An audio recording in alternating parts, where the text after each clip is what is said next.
গত বছরের ৫ August OC সায়েদের নির্দেশেই আশুলিয়া থানার সামনে সরাসরি গুলি চালিয়ে ছাত্র জনতা কয়েকজনকে হত্যা করে পুলিশ সদস্যরা। পরে পেট্রোল ঢেলে মরদেহ পুড়িয়ে দেয় তারা।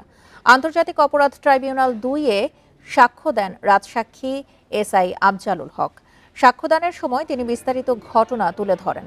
জানান, শেখ হাসিনা দেশ ছেড়ে যাওয়ার পর আশুলিয়া থানার সামনে ছাত্র জনতার বিজয় মিছিলে ওসি সায়েদের নির্দেশে গুলি চালান এএসআই বিশ্বজিৎ সহ আরও কয়েকজন পুলিশ সদস্য। এ সময় কয়েকজন গুলিবিদ্ধ হয়ে রক্তাক্ত অবস্থায় পড়েছিলেন। তখন ওসি সায়েদ ঊর্ধ্বতন কারোর সাথে ফোনে কথা বলছিলেন। পরে তার নির্দেশেই মরদেহগুলো প্রথমে একটি ভ্যানে ও পরে পিকআপে ওঠানো হয়।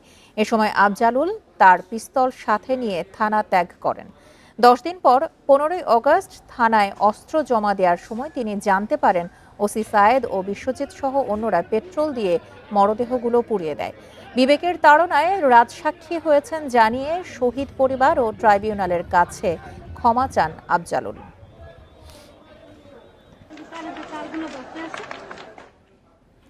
এ নিয়ে আরো জানাতে ট্রাইব্যুনাল চত্বর থেকে যোগ দিচ্ছেন আমাদের সহকর্মী জাহিদুল বাশার। আফজালুল তো রাজসাক্ষী হয়ে বিস্তারিত তথ্য জানিয়েছেন। এখন পর্যন্ত ট্রাইব্যুনাল থেকে কি জানা গেছে?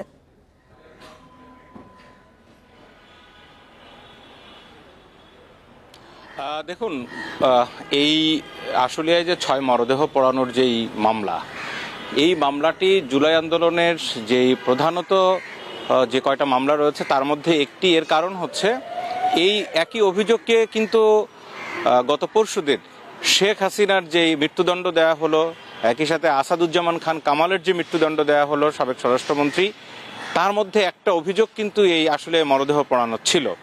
অর্থাৎ তারা যে লেথাল উইপেন ব্যবহারের নির্দেশনা দিয়েছিলেন, সেই নির্দেশনার পরে এই মানুষগুলোকে হত্যা করেছে পুলিশ গুলি করে।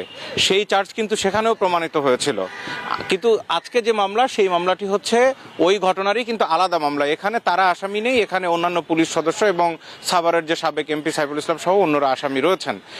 আজকে রাজসাক্ষী যিনি ছিলেন এসআই আফজালুল হক, তিনি একজন পুলিশ সদস্য, তিনি ওই থানায় তখন দায়িত্ব পালন করছিলেন এবং তিনি নিজেই সাক্ষী দিয়ে বলছেন যে আশুলিয়ায় থানার সামনে সরাসরি পুলিশ গুলি করেছে, মরদেহও পুড়িয়েছে পুলিশ। এই যে রাজসাক্ষী নিয়ে অনেক প্রশ্ন ওঠে, সেই কিছুক্ষণ আগে যে ব্রিফিং হলো সেই ব্রিফিংয়েও কিন্তু এই বিষয়টি স্পষ্ট করেছে যে ভেতরের লোকজন, অর্থাৎ যারা অপরাধ করেছে তাদের সাথে যারা ছিলেন তারা সাক্ষী দিলে এবং তারা ভালো জানেন যে ঘটনাটা কি ঘটেছে এবং তাদের সাক্ষীর গুরুত্ব আলাদা। আদালতে সেটি প্রমাণ করা, মামলার যে অপরাধ, সেই অপরাধ প্রমাণ করা আরও বেশি সহজ হয়, আরও শক্ত হয়। আফজালুলের আজকের ঘটনা দিয়ে কিন্তু সেটি প্রমাণ হলো। এবং আপনি জানেন যে এই শেখ হাসিনার যে রায়, সেই রায়ও কিন্তু আদালত রায়ের পর্যবেক্ষণে বলেছেন যে ওইখানে রাজসাক্ষী ছিলেন চৌধুরী আবদুল্লাহ আল মামুন। বলেছেন যে চৌধুরী আবদুল্লাহ আল মামুন তিনি আদালতকে সহযোগিতা করেছেন সত্য উদ্ঘাটনে, অর্থাৎ অপরাধ কি কি হয়েছে সেটি উদ্ঘাটনের জন্য।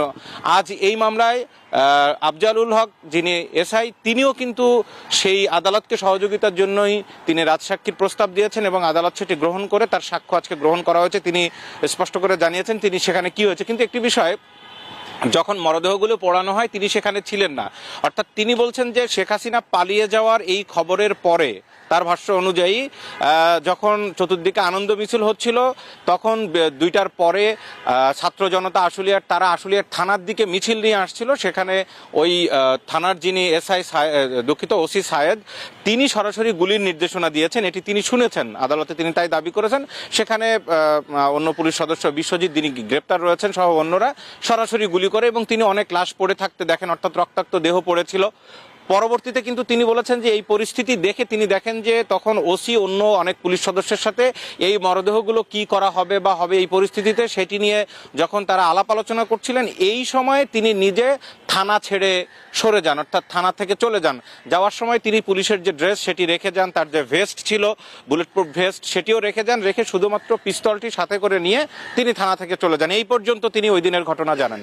তারপরে কি হয়েছে তা তিনি জানেন না। কিন্তু 10 দিন পরে 15 তারিখ তিনি যখন ফিরে আসেন তিনি এসে শোনেন যে সেখানে মরদেহগুলো পুড়িয়ে দেওয়া হয়েছে এবং সেই পুড়িয়ে দেওয়ার কাজটিও পুলিশ সদস্যরা করেছেন। অর্থাৎ এই মামলায় পুলিশের অনেকেই কিন্তু গ্রেপ্তার রয়েছেন। সাবেক ঢাকা জেলার এসপি আব্দুল্লাহ আল কাফি রয়েছে, অন্যান্য পুলিশ সদস্যরা রয়েছে। তো সব মিলিয়ে এই ঘটনা প্রমাণ করার জন্য এই প্রসিকিউশনের কাছে এই সাক্ষ্যে আরো অনেক বেশি তথ্য দিল এবং আরো শক্ত সাক্ষ্য আজকে দেওয়া হলো, যার ফলশ্রুতিতে প্রসিকিউশন আশা করছে যে এই ঘটনায়ও যারা আসামি তাদেরকে যথাযথ বা দৃষ্টান্তমূলক শাস্তি হবে। ওসি সায়েদের নির্দেশে ছাত্র জনতাকে গুলি চালানো এবং পরে মরদেহ পোড়ানো হয়, এই বিষয়ে ট্রাইব্যুনাল চত্বর থেকে সবশেষ তথ্য নিয়ে জানাচ্ছিলেন আমাদের সহকর্মী জাহিদুল বাশার।